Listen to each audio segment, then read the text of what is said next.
Hi everyone, welcome to this channel. Today, we're going to dive deep into something that's often puzzling but rarely explained in detail. Have you ever felt like you're being watched, even when you're alone? In this episode, we're going to uncover one of the creepiest stories you've never heard before. Evelyn Moore drove alone through the winding roads that cut through the pine woods leading into Hollow Creek, a small American town barely visible on any modern map. After years of working as a field journalist in the city, she'd found herself drawn to stories that lived in the shadows, strange phenomena, videos that felt too real to be faked, and horror tales that couldn't be dismissed with reason. Her latest lead brought her here, whispers from basements, captured on viral videos spreading like wildfire across the internet. The town welcomed her with an eerie stillness. There were no honking cars, no signs of everyday life, just the wind brushing through the trees and the occasional creaking of wooden structures lining the streets. She parked in front of the house she'd rented, an old two-story home with peeling paint, tall windows, and a moss-covered roof. The elderly couple who owned the place met her briefly, their words short and stiff, before they quickly disappeared as the sky turned gray. Something felt off from the very beginning. The house looked intact, yet felt abandoned. As she stepped inside, a smell of damp wood and dust clung to the air. The staircase moaned under her weight, and faded portraits on the walls seemed more like veils than decor. In the kitchen, she noticed a small wooden door, unmarked, yet unmistakably out of place. It was locked. And it radiated silence, the kind that almost hums in your bones. Evelyn knew instantly, this was the basement everyone online had been whispering about. That first night, Evelyn barely slept. The house had a presence, not just the typical groans of old timber, but a constant sense that someone else was there, just out of sight. The wind tapped lazily at her bedroom window, and once or twice, she thought she heard something shifting downstairs. Maybe something falling, or maybe something moving. She convinced herself it was normal, that old houses often made strange noises when settling into the night. But what she couldn't rationalize was the cold. Even after shutting off the air conditioning, the chill inside the house remained sharp, biting. The next morning, as the sun poured through the dusty windows, she explored further. The living room was frozen in time. Old photographs in cracked frames lined the walls, each face frozen in stiff, unsmiling poses. But her eyes kept drifting back to the same place, the little door near the kitchen. She approached it, pressing her ear against the wood. Nothing. No sound. No draft. Just an emptiness so profound it felt physical. And still, the back of her neck tingled, as if something, or someone, stood just behind that door, watching her in silence. Later that day, Evelyn settled into the upstairs bedroom she'd turned into a makeshift office. She powered up her laptop, the screen flickering to life as she reopened the case that had drawn her here. She'd compiled every video linked to the Hollow Creek whispers. In each, the same haunting pattern, someone filming inside their quiet home, only for the silence to be broken by a soft female voice. Sometimes a faint sob, sometimes the sound of footsteps, always coming from the basement. What unsettled Evelyn most wasn't just the videos themselves, but the fact that they were posted by different people, from different houses, yet all in Hollow Creek. One video stood out, captured from the very house she now occupied. In it, a lullaby is sung by a voice that sounds neither young nor old, just sorrowful, like it had known loss intimately and had never stopped grieving. She began mapping out the locations, the timestamps, and the people involved. Then a disturbing pattern emerged. Every home where the voice had been recorded had a history of tragedy, lost children, young mothers who died suddenly, or families torn apart by grief. The connections were too consistent to be coincidence. The whispers didn't haunt just any house, they chose specific ones, and Evelyn feared hers was one of them. That evening, Evelyn went to bed early. She'd unplugged all electronics and double-checked every lock in the house. But no amount of preparation would protect her from what came next. Around 2 a.m., just as she was drifting into sleep, the sound returned, softer than before, but unmistakable. Not the moans of old pipes. Not the scratching of animals. A voice. A woman's voice. It came from below, somewhere in the belly of the house, and it called with a tone so gentle it chilled her to the core. At first, it sounded like humming. Then, a name. Her name. Evelyn froze. Her breath caught in her throat. She sat up, heart racing, and listened. The voice spoke again. This time clearer. Not shouting. Not pleading. Just, calling. With every instinct screaming for her to stay put, she stepped out of bed and moved to the staircase. The chandelier above the entryway swayed, though no wind passed through. Her eyes drifted toward the kitchen. The basement door was still closed. Yet the voice continued, coaxing from behind the wood, as if inviting her closer. It wasn't menacing. That's what terrified her the most. It was calm. Familiar. As if the voice had been waiting for her all along. The next morning, Evelyn ventured into town in search of clarity, or perhaps just distance. She found a small coffee shop nestled between two boarded-up buildings, its wood-paneled interior holding the warmth the rest of the town seemed to lack. She tried to blend in, sipping quietly and watching people drift in and out. But when she casually mentioned her rental address to the barista, a man sitting nearby perked up. His name was Lucas Reed, a retired detective who had once served in Hollow Creek before walking away from the job without warning. There was something about him, eyes that had seen too much, and a demeanor weighed down by silence. He listened without expression, but the moment she mentioned the strange sounds from the basement, something shifted in him. He told her the house had once been a crime scene, decades ago. A young woman was found dead in the basement, cause of death, unclear. There were rumors she practiced something strange, something involving voices and rituals, something she claimed allowed her to speak with the dead. The case had never been solved. Too many inconsistencies.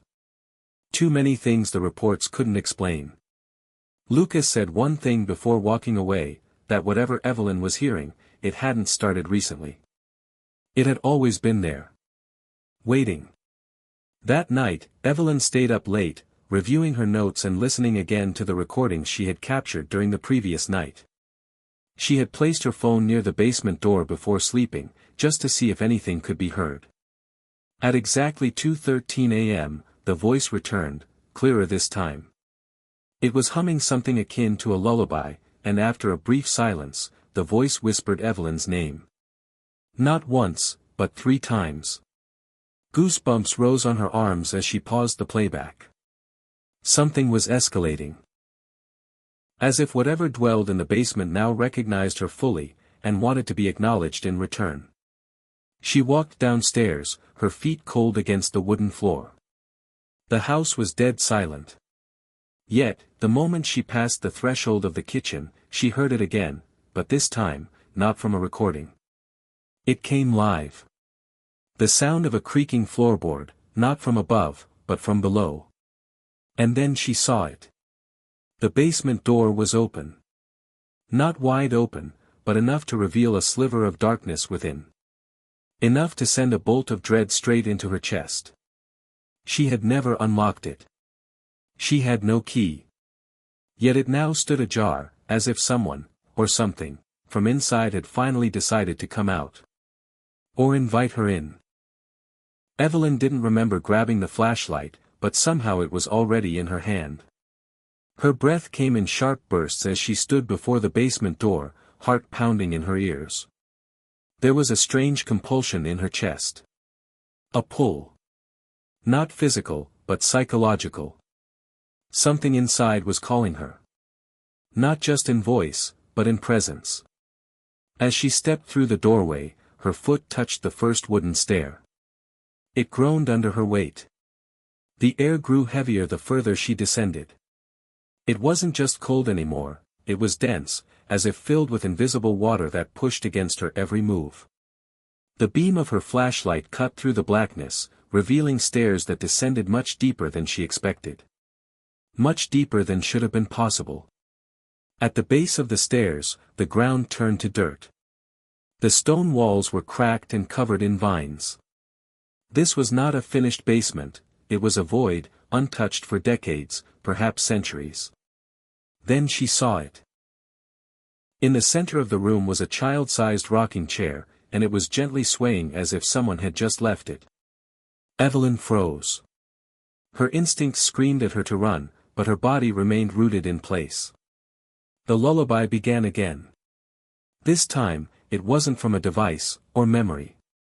It came from the dark corner of the basement. And behind the voice, there was breathing. The flashlight flickered once, then again, and Evelyn felt her grip tighten around it. Her eyes scanned the shadows, her breath shallow, her pulse racing. In the far corner of the basement, just beyond the reach of the beam, she saw it. A figure. Not quite standing. Not quite sitting. It was draped in what looked like a white hospital gown, its form small but crooked. The rocking chair continued its slow, rhythmic motion, though nothing seemed to be touching it anymore. Evelyn couldn't move. The figure began to shift. Not with steps, but with slow, unnatural glides, like something not bound by the rules of the physical world. As it came closer, she saw its face. It wasn't decomposed. It wasn't gory. It was sad. Its eyes were pitch black, reflecting no light. Its lips slightly parted as if in constant whisper. And as it floated just a few feet away, Evelyn finally understood, the voice in the recordings, the one calling her name, it wasn't warning her. It was welcoming her. And then, without moving its mouth, the figure released a sound so ancient, so guttural, that it seemed to come from the earth itself. The flashlight shattered in her hand. By morning, Evelyn felt like her body had been dragged through thorns. She noticed bruises along her arms and thighs, deep and dark, though she had no memory of falling or hitting anything. There were thin red scratches across her back, as if fingernails had raked her skin in the night. The kind of wounds that didn't come from dreams. Her mind wrestled with disbelief. Maybe she was sleepwalking, maybe it was psychosomatic.